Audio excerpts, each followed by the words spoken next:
This video is brought to you by the Auram's Comics patrons. Head on over to patreon.com/Auram to become one today. Laura Kinney is still continuing as the all-new Wolverine, but she has a costume change. And it's fine. It's just fine.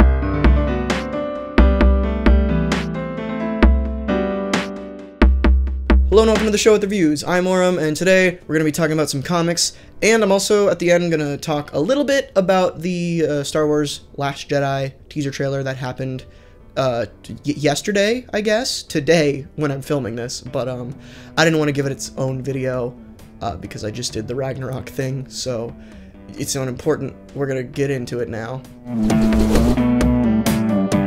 So first we've got All-New Wolverine number 19, and overall, this was great. Laura is one of the few X-Men characters that I, like, care about, and she's not, like, super ingrained in the X-Men mythos. I guess she kind of is. She's more so ingrained in the Wolverine mythos, but she has been around the X-Men for a while. I mean, her first appearance was on an X-Men TV show, so that makes sense. But, I just, like, a lot of the X-Men characters don't, they're not fascinating enough to me to want to go and read. Plus, not a lot of them have their own solo titles. So, All-New Wolverine, what attracted me to it was just, originally her costume was super cool, and, which I'll get back to in a minute.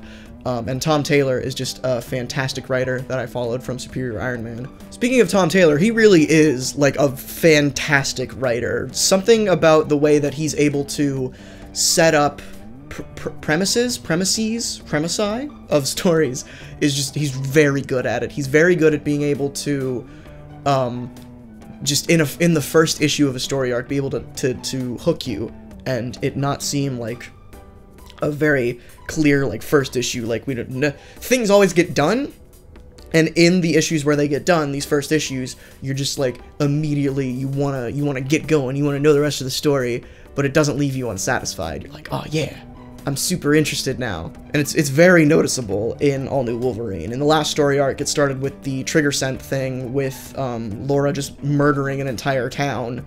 And that was like super, it hit you on an emotional level, like, oh shit, Laura just went crazy and she couldn't do anything about it. Some villain just toyed with her emotions and made her kill an entire town of people.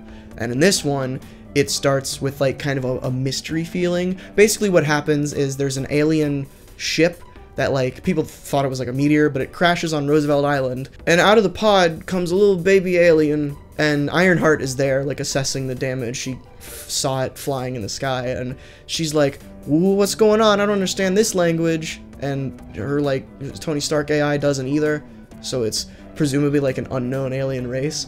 But the one thing that she says that Ironheart can understand is the name Laura Kinney, and you're like, whoa!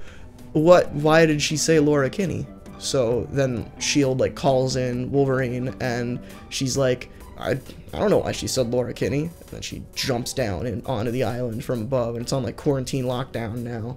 Oh, and also, the reason it was on quarantine lockdown, this is important, after the alien baby died, after saying Laura Kinney, a bunch of humans surrounding the pod just dropped dead immediately, and Ironheart was like, she called it into S.H.I.E.L.D. and was like, there's a virus on Roosevelt Island, quarantine it right now.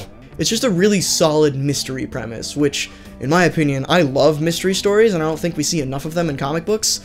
Like really hardcore mystery stuff. There's always a little bit of mystery involved in comics. Most of the time it's just, who's the villain? Here's a new villain. Is it an old villain disguised as a new villain? Or is it really just a new villain? Publication probably already let you know that. I don't know that. Okay, so what I kind of mentioned at the top of the show, we should probably talk about the elephant in the room, which is not Barry, the fastest elephant alive, but it's the new costumes. Laura and Gabby, her little mini-me, both have new costumes. Gabby didn't really have a costume, she just kind of had like the classic animated character, same outfit every time type deal, but now she has an actual costume, and it's pretty cool. And Laura's is pretty cool too, but I do have a couple criticisms about it, I guess. Not really criticisms, just thoughts about it. It is a very cool costume. I just kind of preferred the yellow and blue Wolverine costume. I thought it was really cool. I didn't really see a need for the change, and because I didn't see a need for the change, the fact that a new costume exists at all worries me. The in-continuity reason for it is that they wanted, or Gabby, I guess, suggested that they get bulletproof armor, and that's why these new costumes exist, because they wanted bulletproof stuff. Like, they can heal from it, but bullets still hurt, so the less hurt you have in the field, the less you'll die. But the out-of-continuity reason for it, and I have no evidence for this, this is just speculation based on previous experience, anecdotal evidence.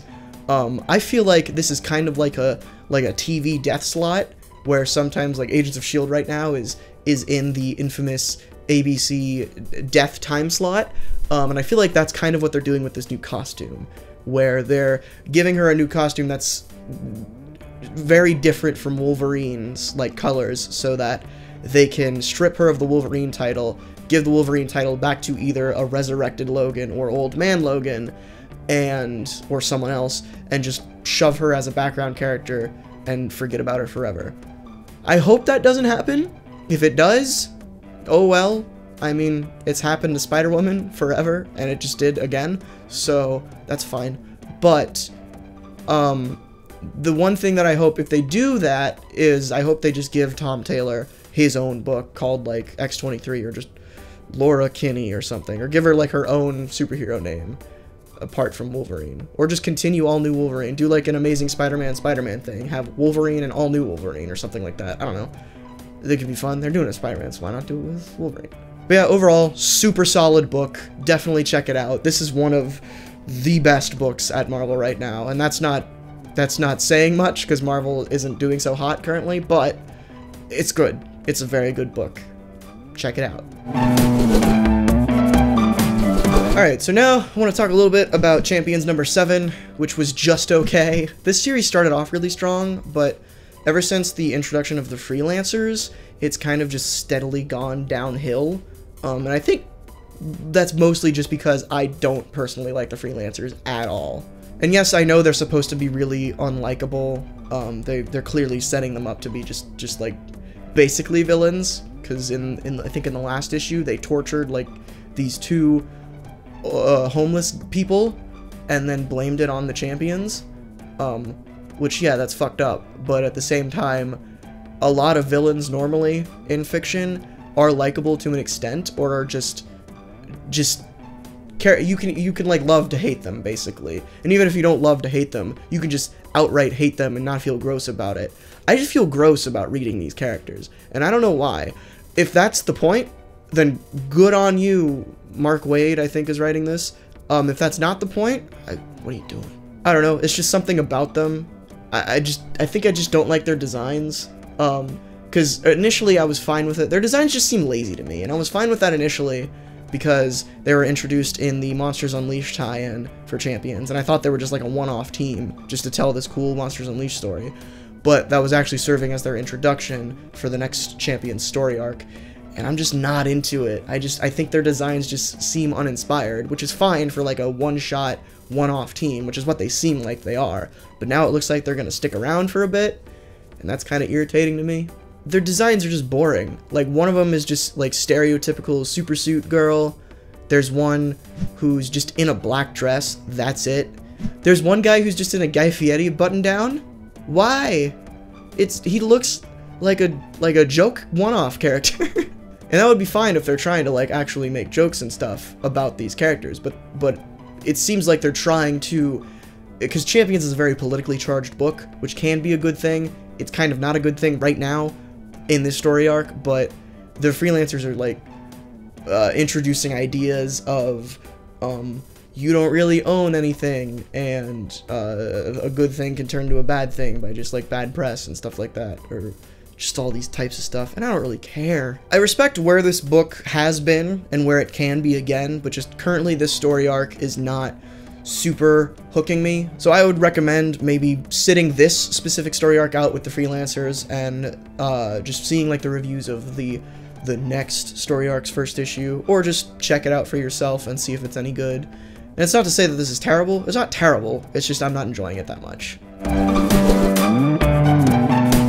Okay, so now I'm just gonna briefly talk about the Last Jedi teaser. I wanted to kind of touch on it because I had some things that I wanted to say, but I also didn't want to dedicate an entire video towards it, even though that would have been better for like SEO wise, but I literally did that with the Thor Ragnarok trailer on Monday, so I don't want to force another soul reviews based on a trailer down your throat. For those that video, by the way, the Ragnarok teaser trailer video that I did has 1 billion dislikes.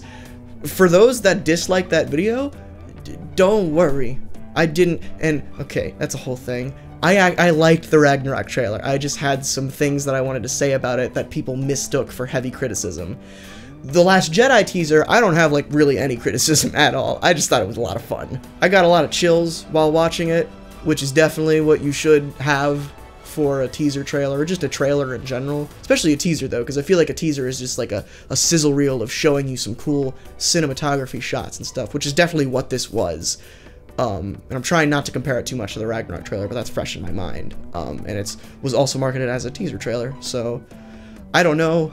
They were both fine, but the Last Jedi one was better. I'm not gonna really, like, super analyze the trailer at all, not like try and figure out the plot or anything, mostly because I just try not to do that with Star Wars stuff. I know I'm gonna see Star Wars movies. I know I'm gonna see most of these movies that I see trailers for. And I'm not the type of guy who wants to know everything about a movie based on speculation before going in. I would much rather just have the movie happen and then yell about it on the internet afterwards. One thing I did want to say, though, is at the beginning of the trailer, they do that thing where Rey, like, puts her hand down. Is that, like, a thing that's been in Star Wars for a while, or is that just a new thing that's happened with the Force Awakens trailers? Because in the Force Awakens, I think it was either the first teaser or the first trailer where Finn, like, pops up from bottom frame in his Stormtrooper outfit, and it goes, Bennett? Who knows? I hope it becomes a thing, because it's pretty funny to me. But that's it for the reviews that I have for you this week. I know it was a little different. I didn't talk about anything DC, really. I decided to talk about a Last Jedi teaser instead, so sue me. Don't actually do that. That would cost a lot of money on both parties' ends. Before you leave, why not head over to patreon.com/Auram and support the show, the channel, the everything. There's cool stuff over there. Discord server, pictures of my cat. That's really what you want to go there for. You can get a bunch of pictures of my cat for $1. A simple $1. So yeah, do that. Patreon. That all being said, thank you so much for watching. Leave a like if you want to. You can leave your friends behind. Next time I slouch in my chair, because sitting up hurts. I was standing all day yesterday. I don't want to sit up anymore.